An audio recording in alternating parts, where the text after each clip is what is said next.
Hello, I'm Ross Stagnitti with Canal Town Commentary, a series of Canastota stories to be archived in the Education Center on Canal Street. Today is February 8th, 2016, and I'm at 400 Lamb Ave in Canastota with Joe Fisher, retired farmer and businessman. Joe, thank you for accepting my invitation today. You're certainly welcome. And thanks again to Ellen and Mark Dunbar, today's videographers. Joe, when my wife and I moved to Sandy Creek in 1969, quite often people would ask where I was from, and when I mentioned Canastota, quite often they would ask if I knew Carmen Basilio. Well, there was one gentleman we became acquainted with, Joel Hastings, and he wanted to know if I knew a Joe Fisher. And I said, oh, sure, I remember Joe Fisher. His boys played baseball with my brother, and I remember Joe, farmer in town of Lenox. And then come to find out, the reason he was asking about Joe Fisher is Joel and his grandfather, Morris Prescott, and his father, Bob Hastings, published a dairy magazine, The Holstein Friesian World. And later on, I got to know Bob McCown, who had a dairy farm up in the North Country, and did some work on his barn. Got to know Dave Morrill, the photographer for the World, and invariably they would ask about you. Now, before moving here to Lamb Ave, you told me you resided in two houses off of State Route 13, several miles north of Canastota, for 86 years. Now, prior to living at 8286, I believe, Route 13, where did you live before then? Down at the main business that we had at that time. Okay. It was a mile and a half north of Kelly Road. Okay, and I believe it would be that farmhouse right there. That's the farmhouse I was born in. Okay. And there's the sign of Fisher Farms, the business that was adjacent to Joe's place of birth. Now, let's start at the beginning. When were you born? November 4th, 1929. So the stock market had just crashed. Yeah. You were born at home, you said, and the doctor was George Pixley, who happened to be our family doctor for many years. He was on Center Street in Canastota. Your parents' names? Bernard, who everybody called Bun for years. Okay. And Mary Ella was, we called her Ella. Okay. Clark, she was. Okay, she was a Clark. Brothers? Brother, I had brothers. My oldest brother is living in Virginia now. He's 88 today, and his name is Bill. Okay. And my younger brother was Edmund, and he's been gone now, I think, 6 years. Okay. And then I have a sister, Ann. She lived next door to me on Kelly Road for 40 years, and then she's living now in Manlius. And she lost her first husband, who was Carl Bigelow, that had a store in Canastota. What do you call it? Who's a pharmacist, right? Pharmacist, Okay. yeah. And then later years, she married Dick Clark, and from Clark's Petroleum, and he just passed away a couple of years ago. And my sister is living in Manlius, and I still see her. We have lunch fun there every Thursday. I said there aren't many 86-year-olds that get a chance to have lunch with their 83-year-old sister. Oh, that's neat. Of course, she maybe doesn't want me to tell how old she is. But It's out now. it's out now. Yeah. Well, I think I'm somewhat familiar with some other members of your family. Some of them are deceased, I believe. You had an Aunt Nellie and an Uncle Albert? Yeah, Albert was my dad's older brother. Okay. And he was the cowman of the family. And I don't know if you probably didn't know Bob. He lived with my dad because he never married, and he also was a chicken man of the family. Okay. And nobody will believe me when I tell him I didn't have them, but I was part owner of 17,000 chickens. And I know we were furnishing eggs for 4 P&C stores at one time, and then the egg business went like the cider and vinegar business and all the rest of the businesses we had. They went down the tube, and then we ended up with just the cows and 2 big farms. And his wife, getting back to your Uncle Albert, his wife Nellie was a Ray. She was a Ray. And related to Mr. Dunbar over there, right? Yeah, just a little bit related. Mark's mom, Jean, would be Nellie's niece. Maybe? Mark is Well, going... you don't know. Don't you keep track of your history? And Nellie and Albert's daughter would be Mary Ramsdell. Right. And she's still alive and lives here on New Boston Street. Right. I see Mary from time to time. And Dick Wimmer mentioned to me that there's a connection with the Wimmer family. You had an aunt, Lucina? Lucina. But we called her Heine.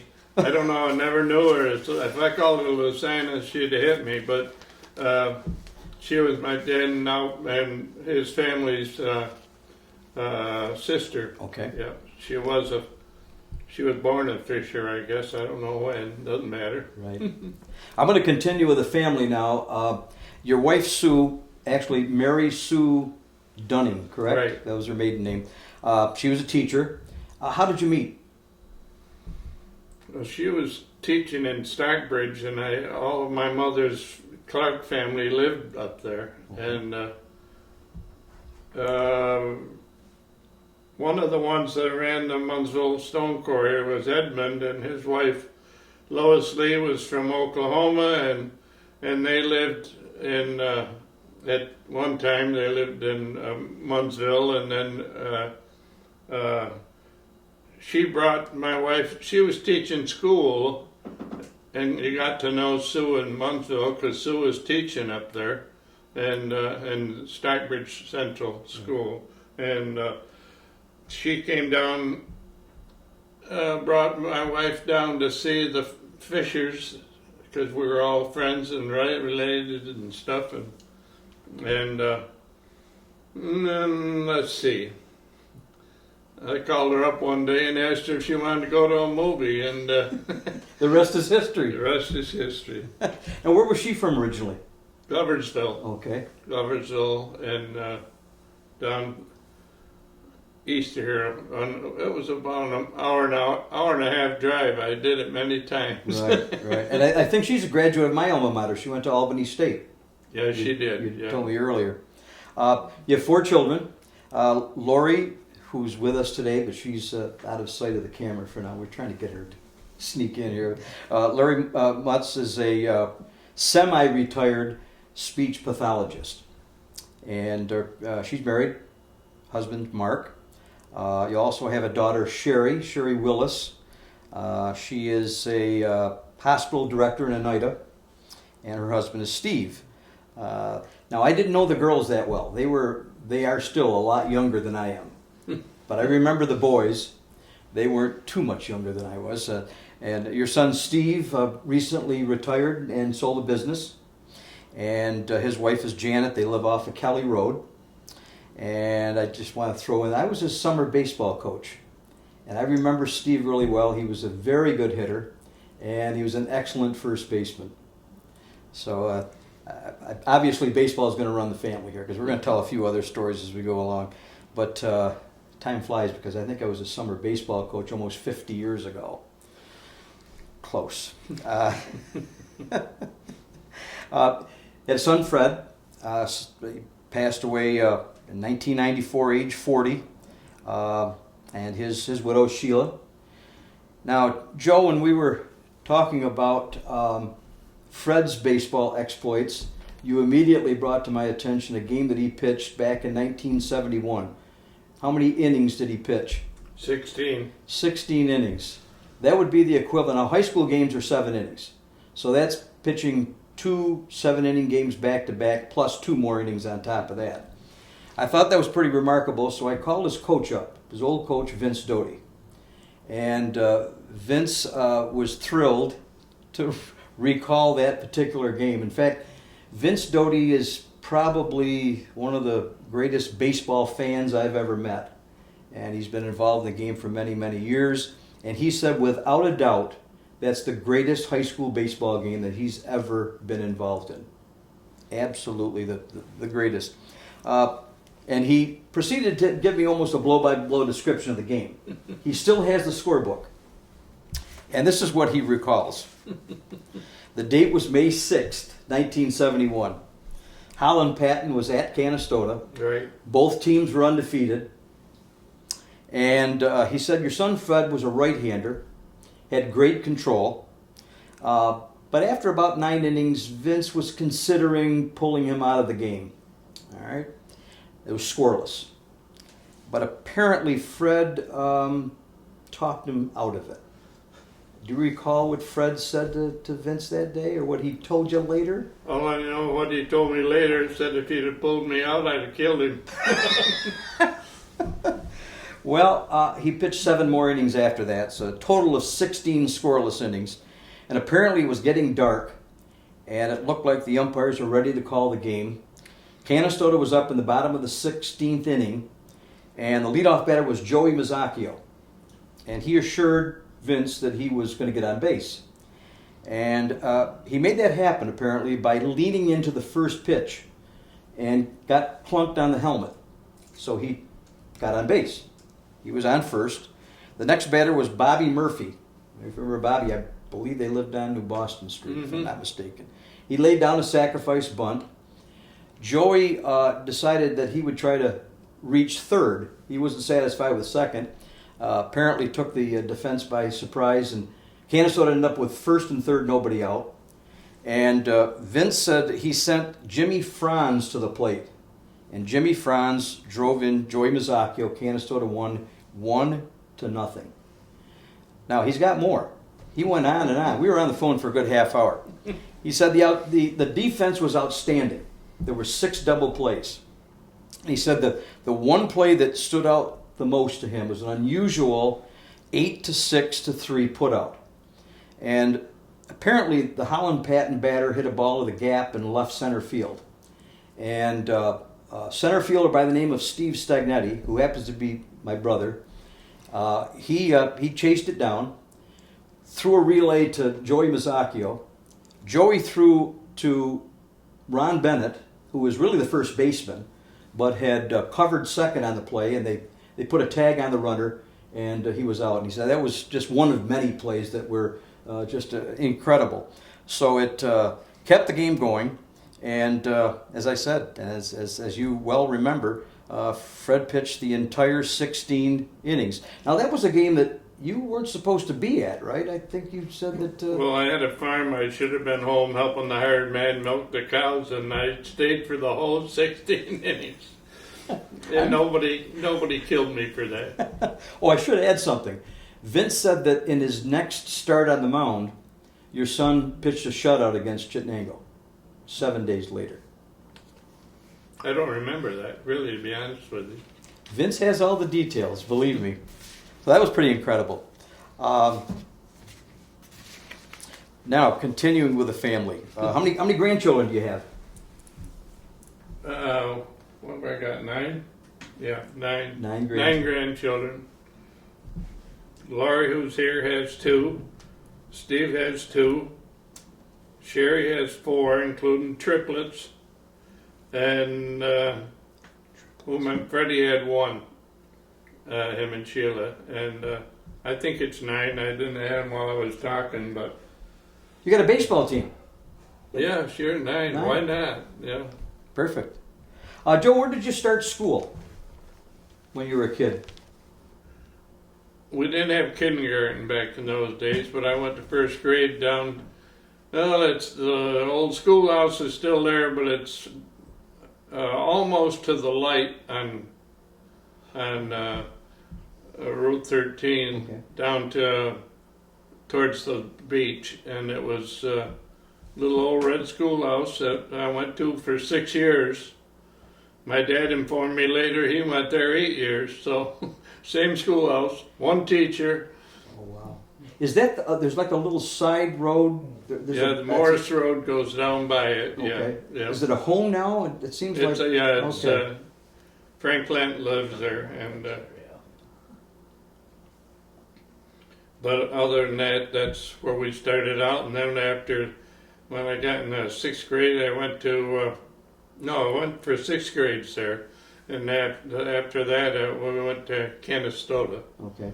and the old Chapel Street School that no longer is there. Right, there was a fire in 1949, and then high school was at the Peterborough Street. Yeah, that's building. where I went to high school. Yeah, Right. You're a 1947 graduate of Canastota High School, right. and I have your yearbook we're going to take a look at in just a minute.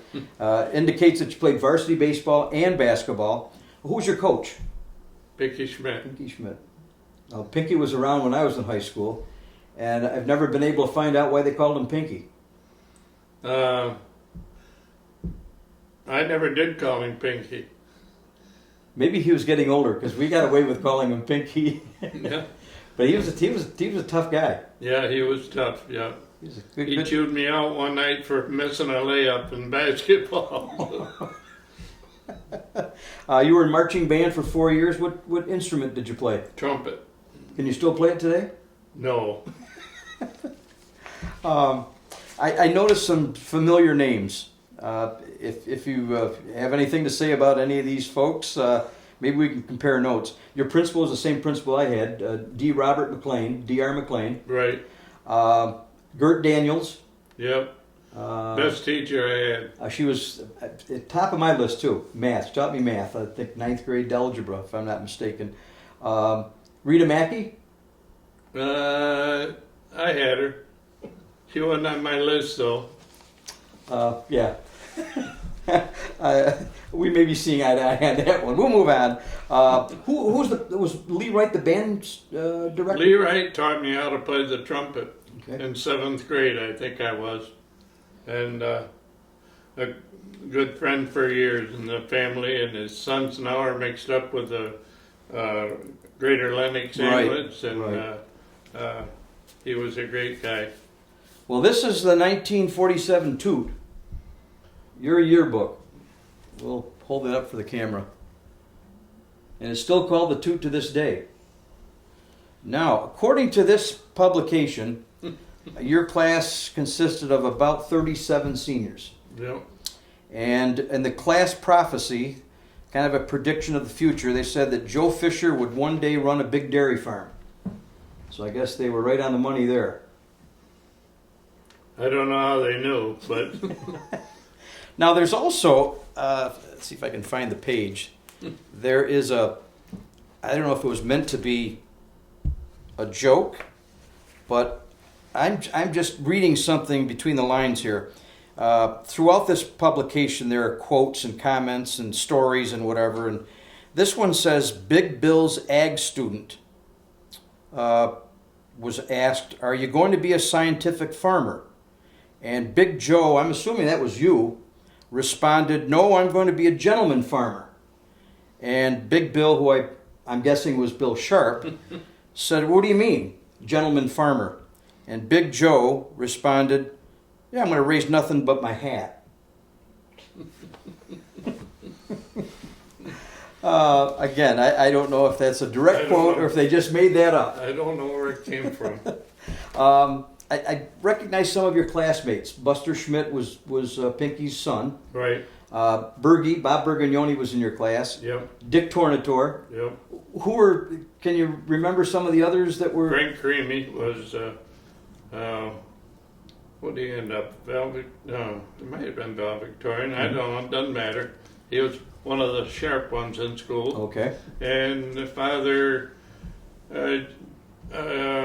well, we call him now Rod Petrie, he's a priest down in Florida, and he comes up every year.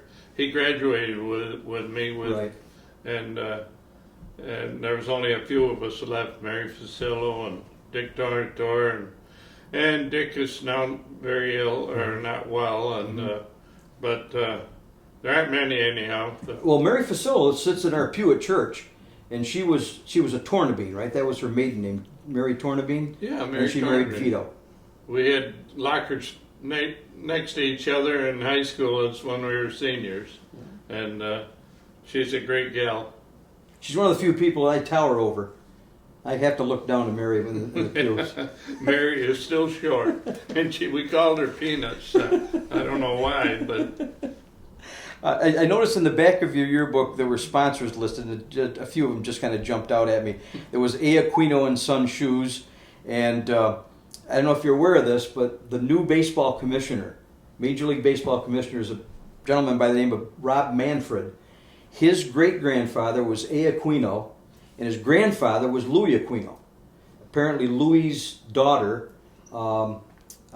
is Rob's mother. okay. Yeah. Tommy Aquino I knew, but his sister might have been a bit older, so I didn't know her. But Rob Manfred is related to the Aquinos of Canastota. And I know Louis. Louis, right? Yeah, when he had the shoe store. Right. Back in the day when we had, 3 shoe stores in Canastota at one time. Yeah, that's hard to believe, isn't it? Fire's Hardware. Can you remember going to Fire's Hardware? Many times. How would you describe the environment in that store? Well, first I would say it's different than anything you could find today. And you could go down cellar in there, and they got little boxes you pull out. And anything you needed in your household or your business, they had it. Right. All you had to do was pay for it, and it wasn't expensive either. Now, the bowling alley that was listed was Lombrezo's, and if I'm not mistaken, they didn't have automatic pin setters, right? They set the pins by hand. Yeah. They also listed Queensboro. Did your farm supply milk to Queensboro? One of them did. We always were Dairyman's League on Kelly Road. Okay. And then we bought Albert's farm, the old main farm, and that was going to Queensboro. Okay. And it continued to as long as we were milking. Now, Dairyman's League was the same as Dairy Lee when they had that product name. I noticed NG Depoliti, they used to sell John Deere tractors. Did you do business with Depoletti's? No, they're all good friends, and we never had a John Deere. We always were buying international. Okay. So after high school, you went into farming full time, and I noticed that the Fisher Farm history dates back all the way to 1874.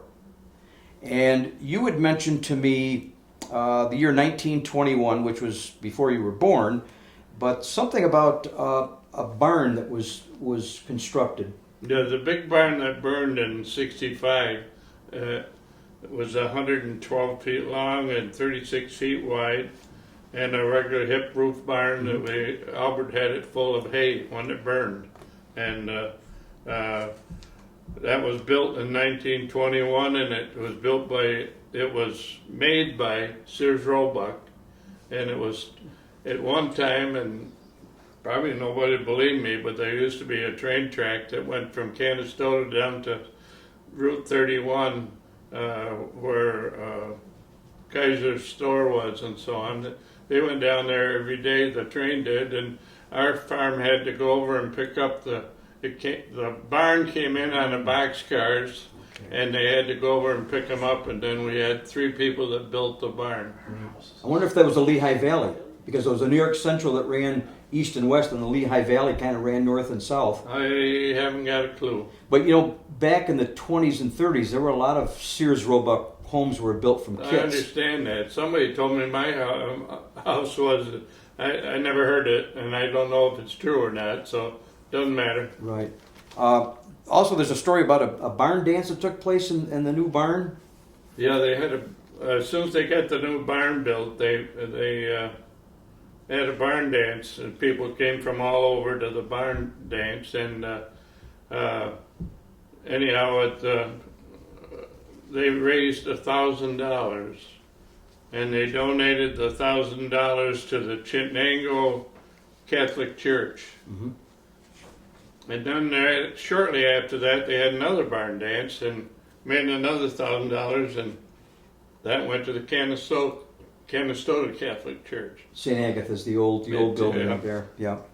Tell me a little bit more about the barn on Kelly Road. That was basically the dairy operation? Yeah, we milked 80 cows in there, and no, maybe more than that once we put an addition on. Mhm. But that was where I milked cows every day for years, Right. and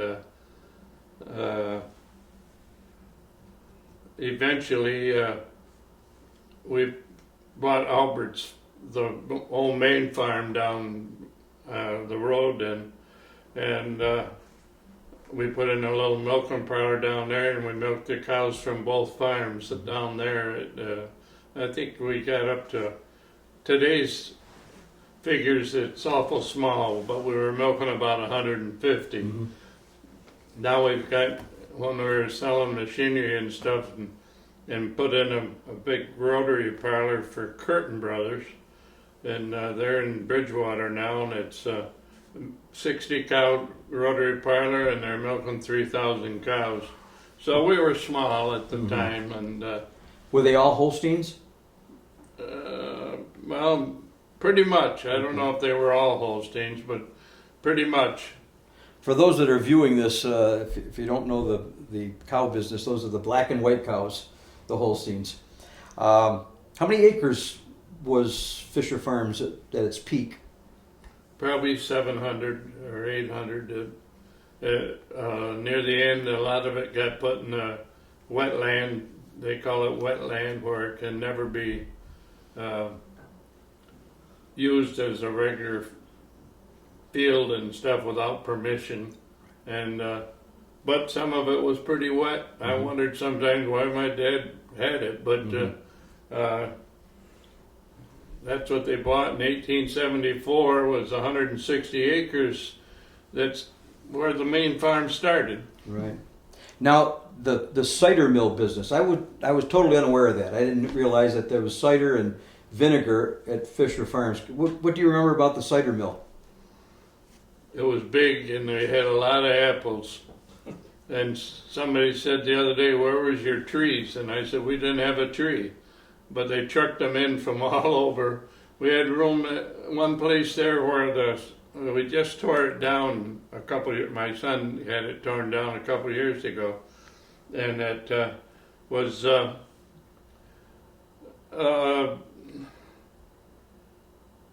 huge. And they had a place so you could the doors would swing up on both sides, and you could could have 4 trucks unloading apples at one time. I know I shoveled apples one Saturday morning. I couldn't even reach the floor, and they had an elevator went up to where the presses were to make the cider, and then my dad ran the business part of it for that, and then made the vinegar, and this picture of this truck there. He said they had two of those trucks that went to Syracuse putting every day with vinegar. So he made the vinegar, and eventually we had hard cider I remember putting that in gallon jugs and stuff. You had a license to do it, though. You had to have a license. And So was the farm producing hard cider during Prohibition? no, only what you could drink down cellar. Okay, so you made it, but you couldn't sell it. Yeah. Okay. And in fact, my dad told me that some federal guys came in one day and wanted to buy some hard cider. And my grandfather wouldn't sell them an ounce. And he said he told the guy, he says, "You go down those cement steps, and there's 2 barrels down there with a little hose in them, and you can drink all you want, but I won't sell you any." Okay. And then they went down and arrested Jake Kaiser down on 31. Oh. I shouldn't have said that, but How about wine? Any wine No, ever? no. Wine. Now, one thing that I remember from my childhood was going on a field trip. I can't remember which grade it was, to Fisher Farms to see the chickens and to see the egg production what can you tell us about the egg business on Fisher Farms? It was big, and I had little to do with it. And my Uncle Bob was a chicken man. In fact, in the 40s, we hatched baby chicks. And I think there was 2 years they hatched baby chicks year-round. Mm-hmm. We didn't normally hatch them year-round. It was generally a part-year deal. But during the war, everybody had to have a chicken in their basement and to eat, you know, and it even got to the point, I don't know how many chickens we had at that time, but Bob even started hatching medium eggs. So we always hatched large eggs. Right. But there was such a demand for baby chicks that he advertised it as such, so they didn't, and people still bought them though, and it was during the war, but we used to get 3,000-4,000 baby chicks every week. Well, there's a lot to it, getting them to the right incubator to get them to hatch and all that stuff. Now, someone mentioned to me this expression. I have no idea what it means. Black booth candling. What's black booth candling in the egg business? We had to candle all the eggs so we could sell them. I don't know where the black boot come from, but anyhow. But what does candling mean? Well, they run the eggs. The eggs go through where you can see the inside of the egg. Okay. And if there's a bad spot, the egg goes out. Okay. You know. Okay. I learn something every day. Okay. You know, I went to high school with the Quackenbush boys. Did they work on your farm, or did they have their own farm? Well, Millard Quackenbush and his wife Jean came to our place in '46, and he worked for me for 20 years. They left in '66, but he had 6 boys, and they were all born on Fisher Farms. I remember Lyle and Roy. Okay, I probably remember the 2 some of the oldest others, ones, yeah. but they were the ones that were in school with me. They had all these boys, and Doc Henry uptown, that was my veterinary, he had 5 girls and no boys. So. Now, your sons Fred and Steve worked on the farm, and Steve went to Clarkson, and then when it was time to decide what he was going to do after education, he knew what he was going to do. He came back to work on the farm, and he was there for many years. How about the girls? Did the girls work on the farm? Sherry and Lori? Very little. They showed. I think Laurie showed a cow. Didn't you have a heifer you showed? Josie. Yeah, and but they might add one heifer or something, but they didn't milk cows and that type of thing. Yeah. We clean milking machines. We clean milking machines every I summer. watched the milking machines that we had to have washed every day after you milked the cows. Yeah. And we worked with the eggs. We used to pack eggs every summer. Yep. Okay. I forgot that, Laura. I shouldn't have forgot that. That's okay. Well, my brothers-in-law, they always complain about all the work they had to do at their house, and until their sisters were around. Then their sisters remind them that they did a little bit more than they got credit for. Now, the farm machinery business, when did that get started with Fisher Farms? Well, it's on the truck they've got now even since 1921. Okay. Bob started buying from James Way Company. He started buying stuff for the chickens. Right. It started out with just the chickens. They were buying nest and all this stuff for the chickens, feeders, and then with the baby chicks, they had equipment they used to feed the baby chicks and so on and so forth. And then from there, it went on to, let's see, I don't know what year it was. On top of James Way, they got Bowmatic milking equipment. Okay. That's what Steve was working with, putting in parlors. And when I say a parlor, maybe most people don't know what a parlor is, but it's that's where the cows come in and you milk them and let them back out. And and that went on forever. So the milking operation changed quite a bit in your lifetime. Oh, From when you were a teenager until. yeah, very much so. What was your daily routine like when you were a teenager working on the farm? What time did you get up? What time did you milk? No, it's supposed to get up at 5. Sometimes we cheat a little bit, but and generally in those days we milked the cows and fed them and all that stuff and cleaned the barn and then we worked out in the fields all day, whatever we had to do out in the fields, baling hay or whatever it was. Today it's all specialized. The guys that milk cows today don't do the farm work much because, in fact, I think it's these milking parlors now I'm talking about. It's like Rick Carrier's got down on New Boston Street. I think he's milking 500 or 600 cows. And they got a bunch of Guatemalans, I think they are, that come in and they got a house that the whole family lives in. And a lot of the places are doing that where, well, let's face it, some of the Americans don't want to work that hard. Mm-hmm. Right. I don't know if that's a good way to put it. Well, but that's probably the truth. In my younger days, I used to paint barns in Jefferson and Oswego counties, and so I got to see what the business was like then, and it's just amazing how it's changed since. Yeah. It's amazing. Silos. Are people putting up silos anymore? No, not really. Very few anyhow, if they do any. We had, when I left there, we had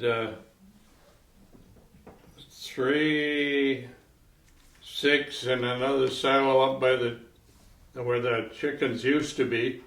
It was a heifer barn now, and so it's 7 silos, and they're still standing. Right. Some of them knock them down, and we never did. Because when we moved to Sandy Creek, Lacona's right next door, and Ribstone Silo was still growing strong. Bob Green was still putting up Ribstone silos, and then that kind of tailed off. Oh yeah. As time went on. So basically, we're going from fewer family farms to more, almost like commercial farms. Yeah. There's still a lot of the family farms there, but not as many as there were, and the kids weren't coming home to the farm like it used to be automatic that when the kids went away to school or whatever they did, and they come back home and run the farm, but that doesn't do as much anymore. Right. What was the biggest problem over the years as far as dairy farming? If there was one thing that just, year after year, it was always a battle, was it? Well, probably with the help, if anything. Mm-hmm. How about prices? Prices always were a battle because it's just like this. Now we're at a time, like in 2009, prices were so bad that it's amazing there's any farmers left. I mean, they weren't getting nowhere near what it cost to make the milk when they sold it. Now the prices have been some better, and or quite a lot better. And then it's just like it's been with me all my life. I said they're better, and then you wait 2 years and they're back down again. Now the government's gotten involved in it, right, over the years? They tried to. It's still all screwed up, really. How does the government set the price on milk? At one time they told me it was the price was set by the cheese price in Wisconsin or something. What the hell that would have to do with our milk, I don't know. Yeah, I tell you, speaking of the dairy business, I'm just amazed how Hood has expanded in Oneida. I mean, it's like a mini city over there. Just in the last couple of years, they just keep adding more and more. Putting it out on Route 5. It's amazing, absolutely. And you got Chobani putting out their yogurt not too far from here over New Berlin. New Berlin, yeah, it's amazing. One thing came to mind, and someone referenced this. What do you remember about the blizzard of '66 when we got all that snow? Yeah, we don't like to talk about it hard, and I love to talk about it. We had no snow on the ground to mount anything. Right. In latter part last week in January in '66. Susie and I had been to the Holstein convention, wherever it was, the state convention. And we hadn't more than just got home. And that Sunday, it started to storm. I mean, really storm. In fact, in the afternoon late, we had a guy that had been up here to Nazi's at Mom and Pa's playing pool all afternoon. He had a wife and 6 kids in Camden, and he went in the ditch. And he come to my door. I said, "What are you doing?" Here he is. He hasn't got any coat on. He hasn't got any rubbers on, and I let him in actually. And eventually, I called the troopers and said, "When's things going to get plowed?" He says, "Everything's been called in. Nobody's out with plows." And so, anyhow, the guy that came in, he came on a Sunday night. He'd been up to Nazi's playing pool all afternoon, had a wife and 6 kids in Camden, and he left my house on Thursday morning. Think my wife wasn't a saint? I remember shoveling roofs. I picked up some extra money. I'll bet you could. I was in school, in college at the time, and Were you? Yeah. Joe, you and I talked for about 2 hours last week, and not once did you tell me about any of your awards or accolades. Not a mention of any awards or accolades. Why would I? Well, but you know what I did is I went over to school and I saw a plaque on the wall of distinction. And I've also spoken with a number of people that know you quite well. And I just want to mention a few things here. So you're going to have to sit there and listen to it. You were a director of the Madison County Holstein Association, director of the New York State Holstein Association for 12 years. I believe you were the youngest president from 67 to 69 of the State Holstein Association. By the way, I keep changing my pronunciation. There are people up north say Holstein, some say Holstein. Some say tomato, some say tomato. You also received the Lifetime Membership Award from the New York State Association. And apparently you were quite a cattle judge. There is, in my notes here, there's a comment about cattle judge. Here it is. He won many competitions but doesn't like to brag about it. Also, you had prize-winning cattle and many grand champions. One extra special cow. What was the name of that extra special cow? Norma, okay. Fisher Farms Norma. Okay. And she and her daughters won 3 Best Female awards. Here's another one. There's another comment from someone that knows you quite well. I'm going to take this person's word for it. Another coveted award that he doesn't like to talk about is the Showmanship Trophy when showing cattle. It was awarded yearly and you had to win 3 times to keep it. He beat out some of his best friends finally and brought it home after about a 10-year period. Just a few of the accomplishments.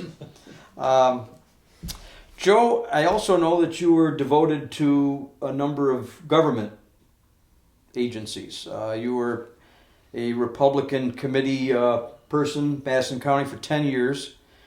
You served 25 years as Town of Lenox councilman. Do you remember what were some of the issues that were the toughest to deal with when you were a town councilman? You must have had a few phone calls over the years. Dealing with people was pretty rough. People that wanted favors done. Wanted roads built and roads fixed. And as a councilman, you obviously have to set priorities, and everybody can't get exactly what they want. No. Yeah. Also, you were involved in community volunteer service. It says on the plaque that you were a charter member of GLASS, Greater Lenox Ambulance Service. Who provided the ambulance service before GLASS came around? Homer Ball. He had a station wagon that was what we called the ambulance at the time, and he'd been doing it for years and said he wasn't going to do it anymore, and we started GLASS. Right. Yeah. And it's very popular now and very useful. Right. You know, a lot of communities have gone to an ambulance service. Also, you've been a member of the Lions Club in Canastota for many years. How many years? I got a 50-year certificate last year. So you go back to the 60s as a member of the Lions Club. I can't subtract that easy. And I also discovered you received the Distinguished Service Award from the Lions Club. In fact, there's a comment in here, if I can find it, regarding the Lions Club. Let's see. Here it is. You provided rides to appointments for visually impaired residents of Canastota, a service that the Lions Club was providing, and you enjoyed your conversations with many people that you met along the way. That's true. You're to be commended for that. Also, I noticed that you received the Outstanding Male Alumnus Award from the Canastota High School Athletics Association. Now, if you don't mind, and even if you do mind, you're going to have to listen to this anyway. I'm going to read some excerpts from a letter that was written by someone who's near and dear to you. And I'll take a few excerpts. It says in this letter that Joe Fisher is a humble, honest, and honorable man. He has never been interested in power, fame, or fortune. His heart lies with family, hometown values, service, heritage, and tradition. He was born and raised in Canastota, has lived here all his life. He's a proud member of the Canastota High School class of 1947. When his siblings went off to college to pursue careers, Joe chose to stay on the 5-generation family farm. When his 2 sons both chose to carry on the family's heritage, he could not have been more proud. A strong work ethic is instilled at an early age when you're raised on a farm.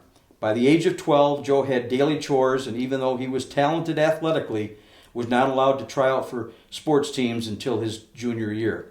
Family responsibilities came first. He accepted and embraced the challenge and commitment of operating the family business, a 24/7 job, until his retirement. He devoted his life to supporting his family and carrying on a family tradition that began way back in 1874. When you think about role models that we want our students at Canastota High School to emulate, Joe Fisher should come to mind. I'm about ready to cry too. He has all the qualities that define the type of citizen we want to produce from the halls of our alma mater. He's a proud alumnus and Raider fan. Even now, his children and grandchildren have been gone from school for a number of years. You can still see him at sporting events rooting for the newest generations. Just ask Coach Laidlaw, who honored him at her volleyball banquet recently. Joe, in closing, I want to thank you for sharing your stories. I want to thank you for your community service. And I want to thank you for your commitment to farming. You're welcome. You're truly a distinguished dairyman. Thank you. Thank you.